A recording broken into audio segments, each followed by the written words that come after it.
Hello, everybody, and welcome to the Friday Night Drive Western Suburbs podcast.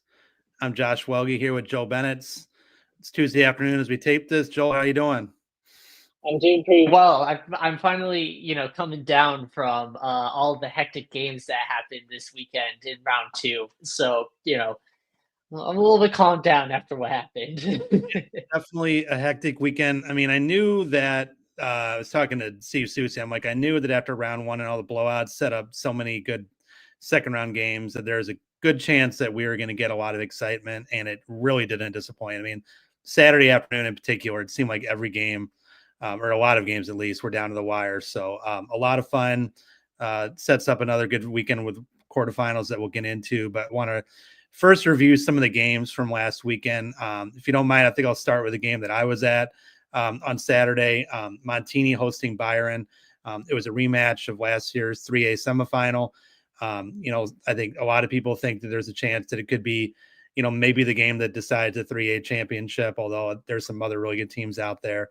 And it really it did not disappoint at all.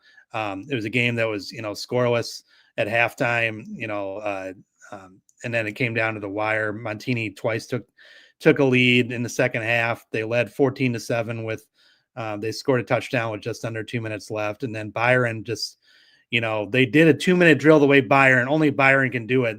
12 plays, a lot of runs, a couple passes mixed in, but just methodical yet hurry up type offense. And they score with 10 seconds left to get down one. They go for two. And Montini's able to, I mean, I videoed it. I was in the end zone and Byron's running back got hit just shy of the goal line. Then he tried to stretch out. And I mean, my God, that ball, that kid's arms are just a touch longer. Maybe that football was inflated, just a little bit more. That ball breaks the plane, but it didn't. But Montini comes away with a thrilling 14-13 win. Just a lot of excitement on their side. And it's funny, a few things that I learned after the game. I talked to Montini's linebacker, Jackson Lane. I'm like, how did you know what play and who they're going to go with? Because, I mean, Byron with that wing tee, they run it so well, and you don't always know who's going to get the ball, where they're going. And he said, during the timeout, the Byron coaches were talking to one particular running back just a little bit more. And he's like, I'm still reading my keys, but I was kind of thinking that he was the one that was going to get the ball. And sure enough, it was that Byron running back that got the ball, Braden Knoll, and Jackson Lane was able to stop him just short. And a great play there. And then, talking to the Montini coach, Mike Bukowski, afterward, me and another reporter asked him, how long did you, we're just talking about the anticipation and the preparation for this game. And he said, I did something that I've never done Mike Bukowski's been coaching a long time. And he said, I did something that I really hate to do. And he's like, I looked ahead. He's like, we started to prepare for Byron the week before. And he said, it really pained me to do it. He's like, but I think it really paid off because their defense played a tremendous game. I mean, Byron is a team that had scored 511 points coming in, and they were shut out going into the fourth quarter. Great performance by the Montini defense, but just a great game overall. Great sportsmanship on both sides. I mean, the guys afterwards, talking on both sides, and just a lot of respect between those two programs. Yeah, definitely. And I mean, you kind of mentioned it. It was a matchup of the state semifinal game last year. And, you mentioned it lived up to the hype. And obviously, that game could have gone a completely different way based off of that 2-point conversion. So the awareness that the linebackers had to, stop the running back as short as a kid. I saw so many videos of that, the stop and just the ball being like 1 or 2 inches away from breaking the plane. The awareness for them to get that stop at such a crucial moment. I mean, a huge win for Montini, and it's a great way to get the last laugh after what happened last year to them. Yeah, I mean, they've been looking forward. They were looking forward to that game all year long, and obviously they get the win. But I mean, immediately to their credit, afterwards they're like, it's one win, it's a very big win. He's like, but we have 3 more games that we want to play this year, and they're very intent on getting back and winning another state title. It's been a few years for Montini, but we'll see. That's obviously a big hurdle for them, clearing a big win for them. Another game that came down to the wire, a very different kind of game. I want to talk about that Batavia come from behind win over Lincoln Way West. I mean, that was a game that Steve Susie last week, he picked Lincoln Way West. And I remember on the podcast I do with him, I kind of called him out. I'm like, wow, you really like Lincoln Way West. And then they were up 21-0. And I remember saying another report, I'm like, maybe Susie was on to something. But man, what a great, come from behind win for Batavia. Directed by sophomore quarterback Michael Vander, that I don't believe he was on the varsity until week 7, but making some big plays. I think there's a big play by Isaiah Brown as well. I mean, what do you think about that one?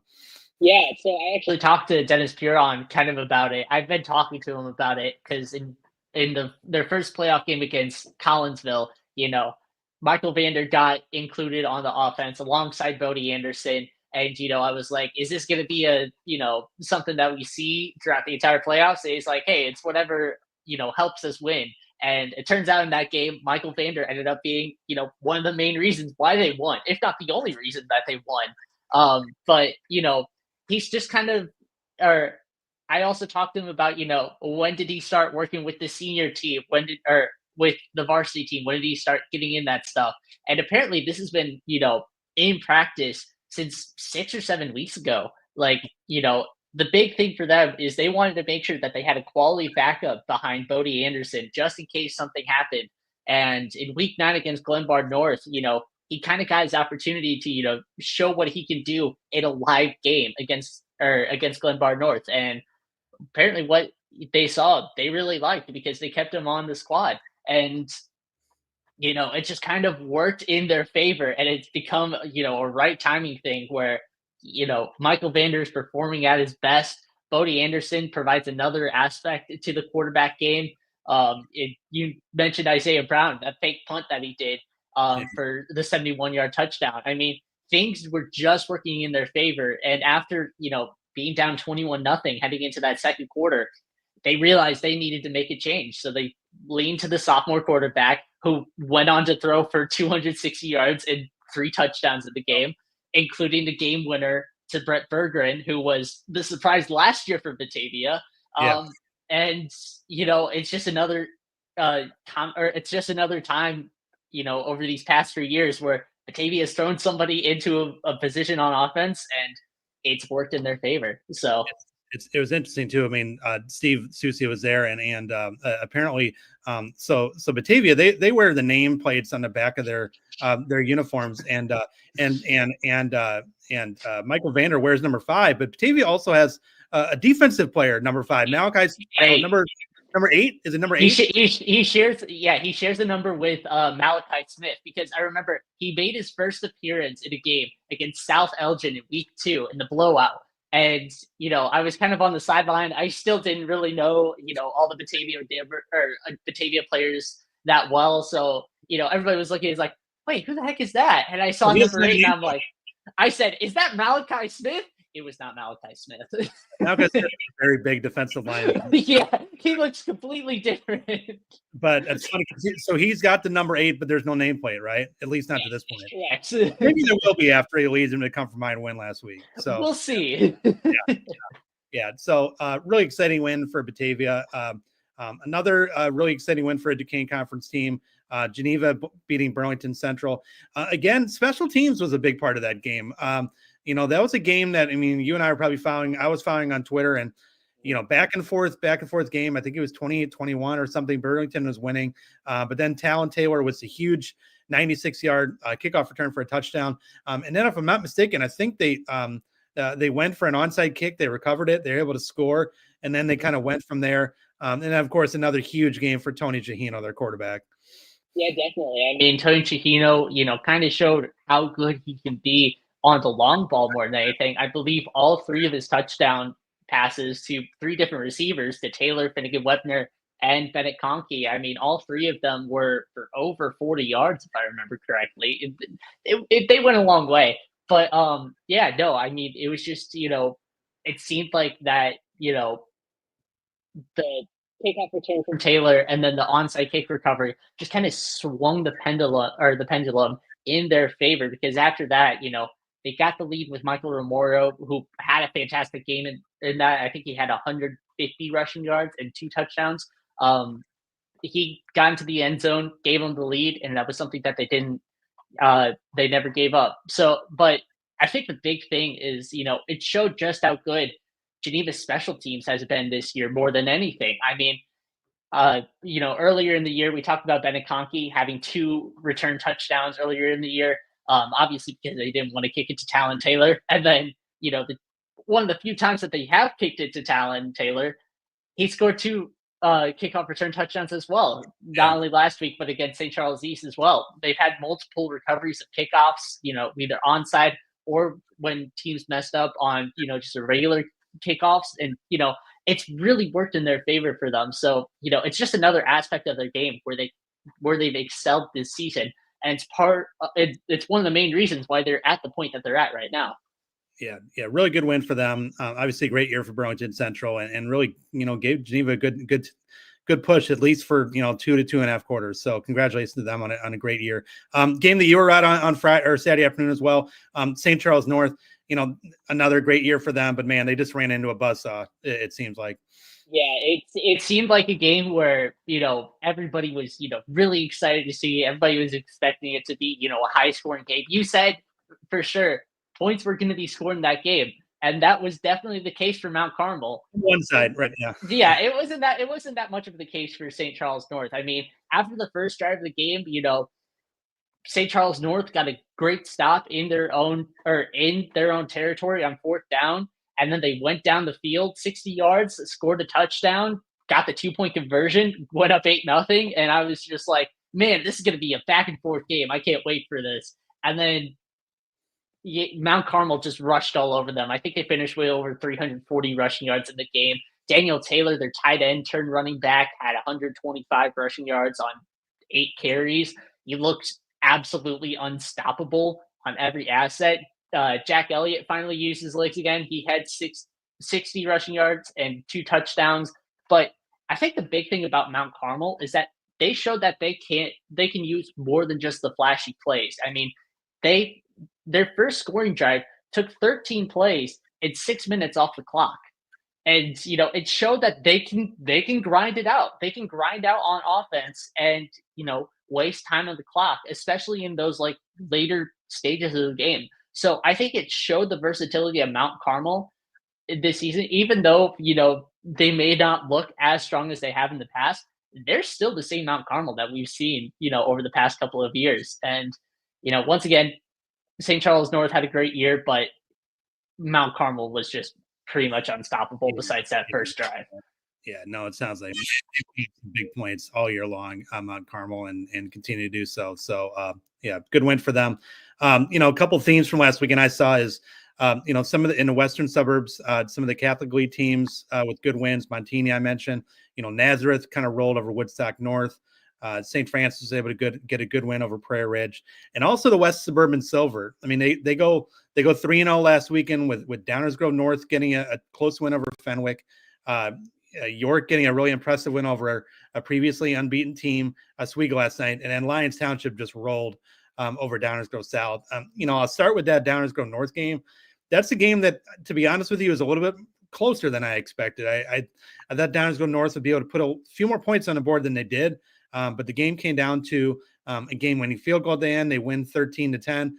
So a really tough, low-scoring win for them. And then York, a game that I was on Friday night, man, their quarterback, Bruno Masso, really impressive. I mean, he's a kid that he's a 3-time state qualifier, qualifying to 4x1, runs a 4.4340. Not the biggest kid in the world, but man, when the plays break down, he could just take off and he can fly. I mean, he ran for 3 touchdowns, 177 yards. They actually had 3 different running backs that went over 100 yards, which that's pretty impressive against a good defense like Oswego to do something like that. So, York, a program that they've been to the semifinals the last 2 years. They have a couple losses during the regular season. So I was kind of starting to maybe wonder if, maybe they could get it going in the playoffs. They've answered the bell. I mean, they really were at a very good win over Edwardsville in round 1. And then they're able to get another good win over Oswego last week. So, feeling really good about York. And then, of course, Lyons Township. The story of that game, Travis Stam, my goodness. Kid is going to Illinois State. I believe he had like 3 touchdown catches, 3 interceptions, a pick 6. I mean, the kid just does everything for that team. Yeah, definitely. And I mean, I'm sure prior to when the week started, I'm sure both of us probably wouldn't have guessed that Downers Grove North would have scored the least amount of points of those 3 teams in this week 2 matchup, or in this round 2 matchup. But I mean, there were a couple of, all 3 of those games had some pretty big storylines. But I think the biggest one was kind of York, because obviously you mentioned their 2 losses earlier in the season, and both of them have come against, Downers Grove North and Lions. So, and both of them have proven, hey, we're pretty good teams. But, Yes. York has faced back-to-back teams who have had, pretty stifling defenses. Obviously, you have Edwardsville, who had one of the best, defensive kids in the state. And then you've also had Oswego, who, was really known for their defense throughout the season. But I think the big downfall for Oswego was not having Carson Cooney out there, playing alongside them. And I think they missed them dearly, as, York was kind of running all over them. But, not to take away from York, they have played extremely well throughout these playoffs. And they've shown that that battle for that West Suburban Conference title was really good this year. Oswego not having Carson Cooney was notable. I mean, I even asked your coach Don Gelsomino afterwards just about their success running the football, and immediately he went to Oswego being without Carson Cooney as being huge for them. But that being said, that's not to take anything away from York. I mean, you have 3 100-yard rushers. You're doing something good. Let's put it that way. Regardless of who's playing or who's not playing, you're doing something good. So, great win for York. Great weekend for the West Suburban Silver, which sets up another very good weekend of football. Got to start with that Downers Grove North Batavia game. I mean, that's a game that ever since the brackets came out, I've kind of like looked at them like, yeah, that's one that I kind of like. And I tell you what, Batavia's got to be feeling a little bit, they're kind of feeling a little bit good about themselves right now. Like, hey, we saw the end of our season right in front of us being down 21-0, and we came from behind and we showed a few things that maybe we didn't do during the season, some big passing plays and things like that. They're going to be feeling pretty good about that. And then again, they get the game at home too, which is not a small thing given away Batavia comes out for their team. Yeah, definitely. And I mean, obviously, the big storyline is talking about that dual threat between Bodie Anderson and Michael Vander. I mean, obviously, both of them are probably going to be playing in that game, and they're probably going to be, it's going to be a battle of who's going to be at their best during that game. I mean, when I talked to Dennis Piron, he said, hey, sometimes it's high school football. Some players have good games, some players have bad games. And, that pendulum can swing either way anytime throughout the game. And so, it's really going to be who's going to have the better game. If both of them are on that game, that makes it even better for Batavia. But if they aren't, you've got options behind that. And, it's going to be a really interesting game. I'm really interested to see how Downers Grove North kind of prepares for not just Bodie Anderson, but also Michael Vander as well. And, on the other side, they've got to face off against the Batavia defense. And, they didn't start out as well as, they have in the past. They only gave up 50 yards total to Lincoln Way West to end in that entire second half. So that was part of the main reason that they also were able to come back against Lincoln Way West. And, they proved time and time again how good of a defense they are this year. And against a team like Downers Grove North, who's got, of course, obviously Owen Lansu, leading the way, it's going to be really interesting to see how these two teams match up. And, a game that could very easily be, in the semifinals. Yeah, that's semifinal quality game right there. Downers Grove North and Batavia. And Downers Grove North, I mean, I like, Batavia, they bring some momentum in this game, but really like that Downers Grove. I mean, Owen Lansu is one of the better quarterbacks in the state, shortlisted quarterbacks. They can run the ball well. They're a great defense. There's just not a lot of weaknesses on that team. I mean, their only loss, that was a game that they led Lions quite handily, and Owen Lansu got hurt in the second quarter, didn't play the rest of the game. Not to take anything away from Lions, but it shows you how good the Down is going north is. That's their one loss, is when their best player didn't play for half the game. So, we'll see. It's a matchup. It's a great matchup. It's one of the best matchups of the weekend. Again, it's a semifinal, maybe a championship game quality tape game, and it's in a quarterfinal. At the same time, you've said this a couple of times this year, so I'll go ahead and quote you on this. You've said it. Don't bet against Batavia. You have said that multiple times this year, so it could go either way. No, definitely. A couple other games that I like this weekend, kind of interesting, like, Catholic League teams going out west. Nazareth is going to be playing at Rochelle. Quietly, a very good Rochelle team that just Rochelle was, they beat Marmion pretty handily, and then they stepped up just a little bit to another Catholic League, to Bennett, and now they're stepping up a lot of it to play Nazareth this week. And then on the other side, St. Francis playing an unbeaten Sycamore team. Man, those are some fun matchups between Catholic League against Interstate A Conference. Yeah, definitely. I mean, we'll start off with that St. Francis Sycamore game. St. Francis is obviously on a bit of a hot streak right now. They've scored more than, I believe, 20 points in all but one of their games, and that was in their loss against St. Rita. And on the opposite side, Sycamore hasn't let up more than 20 points this entire year, besides their week 1 win against DeKalb, where they've let up 28 points. So, it's a battle of two extremes in the quarterfinal round, and it's going to be really interesting to see which extreme ends up on top in this time around. And, it's going to be really interesting to see. And then on the other side, Rochelle and Nazareth. Obviously, Nazareth has been really good all season. Brady Palmer, or not Brady Palmer, that's St. Francis. I forget, Pierre Malachuk, right? Logan Malachuk. Yeah, you're good. Okay, there we go. That shows how much knowledge I have still. But, he's been balling out all season long for Nazareth. And meanwhile, Rochelle is, I believe, the only team in the entire playoffs to have beaten 2 CCL ESCC teams in the playoffs. So, both of them are on, hot streaks once again. And, it's going to be a battle between which offense is best, because I'm pretty sure Rochelle has a really potent rushing attack. I think they have multiple rushers that have over 600-700 yards this year. So, it's going to be really interesting to see, which offensive scheme comes out on top. Yeah, that Nazareth Rochelle game is definitely a clash of styles. I mean, Rochelle with that wing T offense that they run, running the football very effectively. Nazareth, not that they can't run the football, but boy, they can really put the ball in the air with Logan Malachuk throwing just all kinds of receivers. Rochelle has had a great year, but I'm going to say they probably haven't seen a team like Nazareth yet, what they can do. On the same token, I mean, Sycamore's had a great year, but I'm curious to see how they do against St. Francis, because Sycamore has really not been tested in the first 2 rounds of the playoffs. They played some, not great teams the first couple rounds. So interested to see how they do now that the level of play, steps up considerably, how they handle St. Francis. Yeah, definitely. The road to, the quarterfinals has been relatively easy to this point.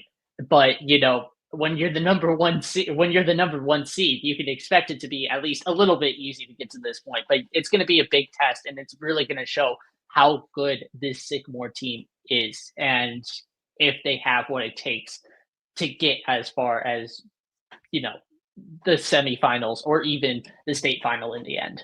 Yeah. So most of the games are being played on Saturday, but there's a couple really good games on Friday too. Warren is going to be playing at York. And then a game that I'm going to be at, Naperville Central, is at Lyons Township. A couple of really good tests for West Suburban Silver teams. I'll start with that Lyons Township game. I mean, Lyons has just answered all comers all year with their defense, with Travis Stam receiving, Danny Carroll, the running back. Naperville Central, just quietly kept chugging along during the season. They have a tremendous defense. Their only loss was to Lincoln Way East, which, no shame on that. So, just kind of curious to see how this game is going to transpire. I think it's a game that has a chance to be a good going defensive type game. I know Naperville Central's got a really good defense. I know Lyons Township does as well. That's going to be a fun one. And then on the other side, I mean, York, coming off of that game where they had 3 100-yard rushers, they got to be bringing a ton of confidence in that game. But on the other side, Warren, they got the running back, Aaron Stewart, who's a really great elite wrestler. It seems like every week Aaron Stewart's like, 300 yards, 400 yards, 279 yards. So that's another one that I'm kind of keeping my eye on. Going to be an interesting game, a game that could go both ways, both of those. Yeah, definitely. I mean, I'll start with the Naperville Central Lions game as well. I mean, Naperville Central, you talked about how good the defense was. I mean, they really limited Johnny O'Brien against Friend last week and, held them to only, I believe, 28 points in that game, in that 31-28 victory. And they're going to face another, challenge on defense this time around as well. So, I'm really interested to see how both of these teams, match up in a game of, pretty much two pretty elite teams heading into the quarterfinals. And then obviously you've got York and Warren again as well. We talked about York and we talked about how potent their offense was, throughout this postseason. But Warren's going to provide, a good challenge to that. They limited Barrington last week in their win, and a couple of people were talking about how Barrington may be a sleeper pick to be a state champion this year. And, Warren saw that and was like, we're going to throw those in the trash. So, it's going to be really interesting to see if they can do this again against another really potent offense in York. And it's going to be a good matchup. Yeah. Before we get out of here, I want to talk about that Geneva Lake Forest game. Geneva making the long drive north to Lake Forest. Geneva feeling good about themselves. Lake Forest, I don't know if you saw, they beat Libertyville last week, a game that came down to a 98-yard drive in the last couple minutes, beating Libertyville. That's a pretty good rivalry up there between those two programs. What do you make about that one? I mean, Geneva obviously wants to keep it rolling. Yeah, I think it's going to be really interesting. I mean, obviously, Lake Forest is kind of on top of the world after taking down Libertyville, who's one of their rivals in the North Suburban Conference, which has also been a really good conference throughout this entire year postseason. But I think one change that the Scouts made in their last game against Libertyville, they moved two of their top offensive stars and wide receiver Charlie Marquis and running back Marty Hipple. They moved them onto defense for the first time this entire season. Yeah. And Charlie Marquis had a pick six in that game. He had 2 interceptions, and it seemed to work to their advantage. And I wouldn't be surprised if they do it again against this Geneva team. I mean, obviously you've got Talon Taylor to look forward to, and if you match him up against the top wide receiver who also plays cornerback, Talon Taylor has also shown he's played cornerback this year. So I wouldn't be surprised if there's an entire game where Talon Taylor is facing off against Charlie Marquis. It's going to be a battle between who can get the advantage. So, it's going to be really interesting to see how these two teams match up. Obviously, Lake Forest is, on a high. Geneva is also on a high. And it's going to be a matchup of, who wants it more at the end. Yeah, it should be a fun. I don't know too much about Lake Forest other than they had that 98-yard drive, and I, like you did say, there was a couple of their offensive players that played defense, which I found interesting, and obviously stepped up and played really well on them. But Geneva's got to be feeling good about themselves too. The other game this week, Montini going to Princeton. That's a rematch of a quarterfinal from last year. Montini beat them by a couple touchdowns last year. They're going on the road, not easy, but again, they kind of bring in a nice head of steam going into that game. After being Byron last week. So, we'll see how that transpires. A lot of good football, a lot of good stuff coming on Friday Night Drive. We'll be covering Friday games, Saturday games, have previews going on. Should be a really fun weekend. Any party thoughts before we get out of here? It should be fun to watch. I know I definitely will be watching the entire weekend. No doubt. For Joel Boenitz, this is Josh Welge. Everybody have a good Tuesday afternoon.